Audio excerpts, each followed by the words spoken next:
اس کا نام مجھے بتا دیا گیا ہے. اس بہادر کے ہاتھوں عالم اسلام کو پھر عروج ملے گا اور پرچم اسلام رسول پاک صلی اللہ علیہ وسلم کی بشارت کے مطابق قسطنطنیہ تک لہرائے گا. Hazreti Peygamber'in müjdelediği gibi مدد کرو, اسی وجہ سے آئی ہوں. اگر آپ اس قبیلے کو تباہ کرنا چاہتے ہیں تو میں بتاؤں گی کہ یہ کیسے ممکن ہوگا. میں اپنے بابا کو اکیلے وہاں سے نہیں نکال سکتی, لیکن اگر آپ حملہ کریں گے تو شاید مجھے موقع مل جائے انہیں چھڑانے کا. اچھا, وہ ہمارا جو غدار وہاں آتا تھا اسے دیکھو گی تو پہچان لو گی. وہ میرے چچا سے ملنے کے لیے 2 بار وہاں آیا تھا. ایک بار تو میں وہیں تھی.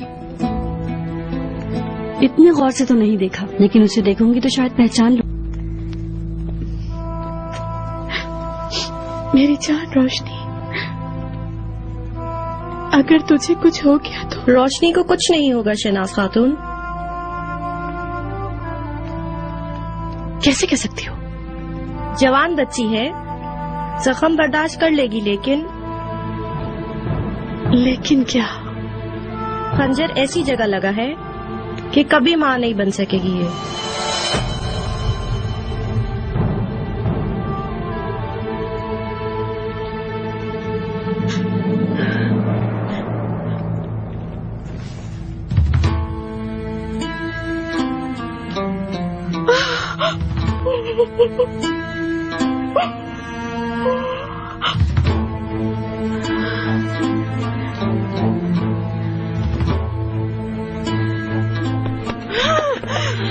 بات سن, اگر یہ کسی اور کو معلوم ہوا تو تیرے ٹکڑے ٹکڑے کر دوں گی میں.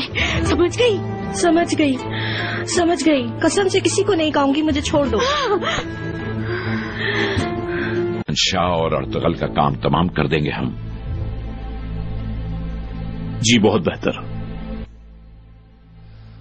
جی بہت بہتر.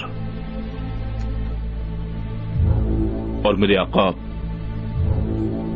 وہ عزت اور کاردینال, ان دونوں کے لیے بہت زبردست منصوبہ سوچا ہے میں نے. جیسا آپ مناسب سمجھے میرے آقا. اب تم ایسا کرو, افطالیہ کو لے کر شام روانہ ہو جاؤ فوراً. اگر العزیز نے اس شہزادی سے شادی کر لی تو برسوں کی جد و جہد سے بنے ہوئے ہمارے جال دیکھتے ہی دیکھتے ٹوٹ کر بکھر جائیں گے. تتوش, سمجھ رہے ہو میری بات؟